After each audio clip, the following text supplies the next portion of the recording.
Well, I skipped a few lines. Kadir came to my door. Outside comes as more of a little shock. If he had business with you, you'd expect him to see him already inside. Yeah. For some reason the spell error seems to prop up more often lately. I would never see him coming at all. Yet there he is, on the other side of a peephole, patiently and politely waiting for you to let him in. You carefully unlock the door and face him in silence. Evening. May I come in? You simply stare at him. Your lack of an answer doesn't faze him, and your lack of resistance as he starts walking inside has obviously been interpreted as permission. Once inside, he starts looking around as you cautiously stay by the door. Haven't really had time to make this place your own yet, have you? Feels like Langley's apartment through and through. Secluded study where nobody studies anything. Look at the books on the shelf, obviously meant to impress the guests, not to be read. They reveal nothing about their owner, aside from an actual desire to be taken seriously as an intellectual. He picks one of them up and smirks before putting it away. Phenomenology of spirit. Next to all this garbage poetry. We can make a bet. If she's read more than 20 pages, I owe you $50 and a gallon of blood. The kind of place self-professional hermits entomb themselves in to suffer. Considering how much you have to run around these nights, you probably only use it to shelter from the sun and rest, right? Even though he's obviously making an effort to come off as non-threatening, it's impossible to forget the first impression he has made. You still see him as a fierce predator, trying hard not to expose his true colors. You sense a familiar fight-or-flight response as you struggle to find a diplomatic answer to his last question. If Kadir is bothered by his silence, he doesn't let it show. He keeps walking around, toying with whatever catches his eye. Eventually he speaks up again. Watched any baseball lately? If I had to guess, you strike me as a Red Sox fan. Now he's invited you to talk in a more direct manner. You attempt to overcome your physical reaction to him and reply as casually as you can. Yeah, that's very casual. Your mind keeps going back to that night when everything has changed forever. Waking up in hell with a body next to you, spending a night in that underground sweatbox unsure what's gonna happen next. That endless car ride, 3 strikes, a bloodthirsty crowd, that blade, a rebirth, a baptism by fire, a frightening executor who made sure the flames scarred your spirit. As you look into his face, you realize he's read your emotion from yours. Oh, yeah, okay. Again, Warden is weird. It's either spelling errors or just the wording of sentences is strange. Like, not a native English speaker wrote this. Not in the mood to exchange pleasantries, huh? There's no animosity in his voice, he's just stating a fact. Let me get straight to the point then. He momentarily stops caring about his surroundings, turning all of his attention to you, and demanding the entirety of your attention in return. This was something I realized over the years. In a large part, I may have been hired just to look menacing with a sword, but my job is all about seeing through bonds and relationships. Camarilla would be safe as long as its members adhered to certain social contracts, making their dealings and affinities plain for everyone to see, but that obviously remains a pipe dream. This is a community of born conspirators, over the ambitious gangsters and politicians, monsters in denial, all sorts of tragically broken individuals. They're driven by desires that make them incompatible with the masquerade, incompatible with prolonged survival of a Camarilla, incompatible with the methods they used to operate. And so I'm doomed to be like a cop, constantly insulted behind my back and maybe for a good reason, but immediately called for help whenever someone loses their tableware. Or like a Christian novel detective, outwardly assisted by everyone but constantly lied to about everyone's past and motivations, even when my failure to solve the mystery might be the end of us all. He tries to sound like he's peacefully resigned to his fate, but it's easy to detect a tinge of regret in his voice. A voice belonging to someone who once had bigger ambitions than this. What broke him? So you see, for this detective, the why done it is far more important than who done it or how done it. When you understand all the players and their mutual obligations, you easily understand every crime. But of course the kindred know it, so they devise ways to make my job harder, such as conspiracies between 2 unrelated actors would depend on scratching each other's backs for mutual security. Strangers on the train, for example. Or they enforce a blood bond to make someone unexperienced their thrall. A boss servant their employee, a rebel servant a tyrant, just because one is regularly being forced to drink another's blood. Basically, it explains the fact what ghouls are a thing. What has Sophie seen in you? Why does the prince keep asking me about your actions? How come you've been pushed to build your own coterie so fast? You're surrounded by unclear motivations you yourself don't understand. But that nerves me, and it should unnerve you as well. Why are you here? Okay, so far I'm trying to act like an asshole to him, so in the next playthrough I can actually do what I want. So let's go with this. It is you who unnerves me. You made one hell of a first impression. Finally you managed to raise your voice. Kadir notices the effort and smiles softly. So you haven't gone mute since the last time I saw you. Good. Well, I'm here for a selfish reason. I need to develop a rapport with you to fulfill my obligations better. Last time we've met, I couldn't see you as my equal. Now that you've been accepted into Camarilla, what choice do I have?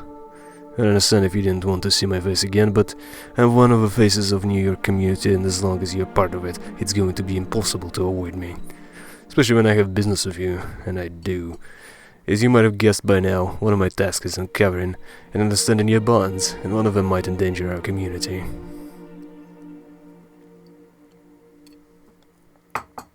Wait, this isn't about Tamika, is it? Well, that's not innocent at all. Who's he talking about?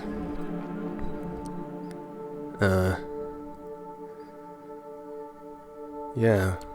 You mean someone I'm trying to recruit into my coterie? Kadir shakes his head. I'm wondering when and they know it. If we're breaking the rules, we're doing it the right way, meaning I haven't learned about it yet. Unless you might want to share something. A moment of awkward silence. Oh, nice. Joking mostly. He produces a file from underneath his coat and passes it to you. This is a troublemaker. You open the file and see some present photos. You freeze up as you recognize a face and are overwhelmed by a flood of repressed memories. Oh. Jessica Lowell, woman who made the last few years of your life haven, and the last few weeks to live in hell. Since she took pretty much everyone you knew with her after the split, you thought the transition to this life would be painless, no baggage at all. Have you thought wrong? You look up at Kadir, expecting answers. There's some unfortunate rumors that you've committed suicide after a messy breakup. So apparently Miss Jessica here is desperately mobilizing everyone she knows to look for you. Turns out she's contracted a lot of people who might recognize you, including some in law enforcement agencies. The risk of endangering us is relatively low, but far from non-existent, which means she must be stopped. Must be stopped sounds threatening. You dread thinking what he's planning. I'll arrange for you to meet tomorrow, so you can straighten the situation out and say goodbye to a life you've forsaken. He'll arrange what? These must look like saucers right now. Usually these matters are left to my discretion, and I can't think of an easier solution. A lost ship reappears, takes care of unfinished business, disappears never to be seen again. Nobody cares. It's simple, it's clean, no contrived schemes, no unnecessary victims. Oh, I thought actually about killing her, since it's easier to tell loose ends that way, and it gives me an opportunity to learn more about you as I watch over. The neonates interactive kind they used to hold dear, their true nature is laid bare for everyone to see. Of course he's got business in being kind too. Okay, so the fact that I want to kill her must mean that I am evil. Very evil. He's making it clear he's got self-serving intentions so that you don't start figuring those out for yourself. Any objections? Any alternatives are probably worse. You shake your head. Very well. I'll arrange a meeting and drive you there tomorrow. We'll come up with a little bull that's easy to swallow. He disappears from the apartment, leaving you as confused as the last time he closed the doors on you. God damn it, I need to think it through. For a long time you just sit on your haven, lost in your thoughts, remembering how once you thought your world has ended with her leaving. Whining, sure, but it seems like it was a prescient whining, I don't know what word. Okay, so I still have time. I do not have time. So I want to hang out with that.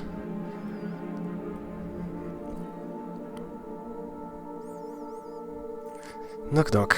You'd ask who's there, but you don't know if a sheriff of New York would play along. You can always try. When you open the door, you see him toying with the car keys he's holding in his hand. Ready to go, Fledgling? You don't feel like you are, but you give him a nod nonetheless. Excellent, stick close. He leads you down to a vehicle he's parked nearby. Once again he takes the wheel, literally and figuratively. Everything inside is just the way you remember it, down to a rear view mirror reflecting an intense stare of your guide. I don't remember it though. I was in the trunk. However, the trip itself feels notably different. Last time Kadir was driving you around, he was forcibly dragging you away from your old life. This time he's pulling you back into it. All the things you wanted to say to Jessica keep running through your head. Your eyes are hypnotizing me.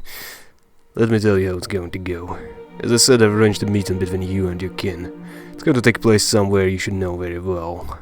I'll watch over you two from a safe distance to make sure you adhere to the rules. You should know this very well, but I'll reiterate just so you can't ever say I didn't warn you. Don't do anything that would violate the masquerade. Don't establish some secret routes or contact. I will know. Do treat it as the last time you two meet. Take this chance to wrap everything up. Here's your story. You're fine, found yourself on the crossroads, decided to radically change your life and move out of the city. The subway is unbearable. Veranda's too high. You've heard it all. You're ready to leave New York for good when you've heard these absurd rumors about you taking your own life, so you decided to set the record straight.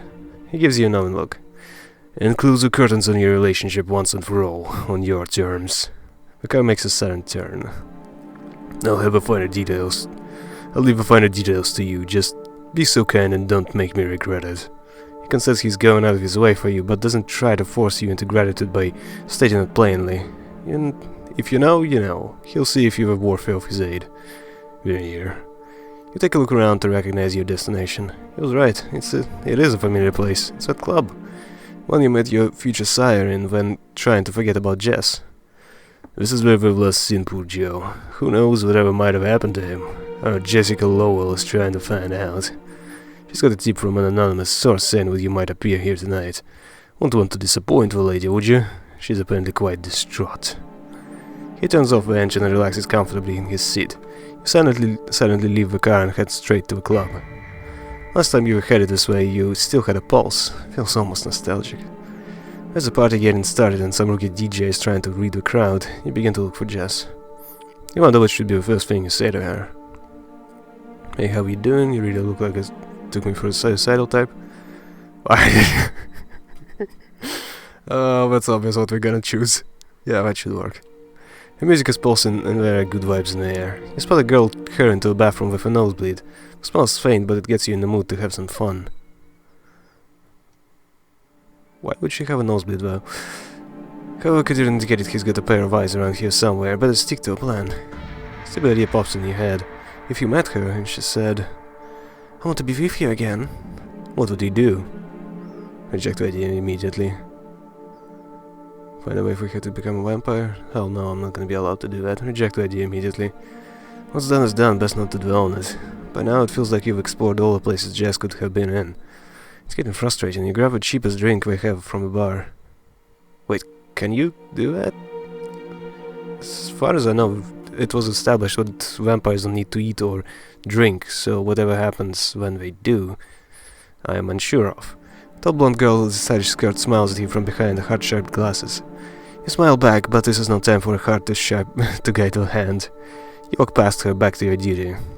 You remember to take a sip of your drink. Gary, you could have been having so much fun tonight. You could accidentally stumble into Jessica when you least expect it.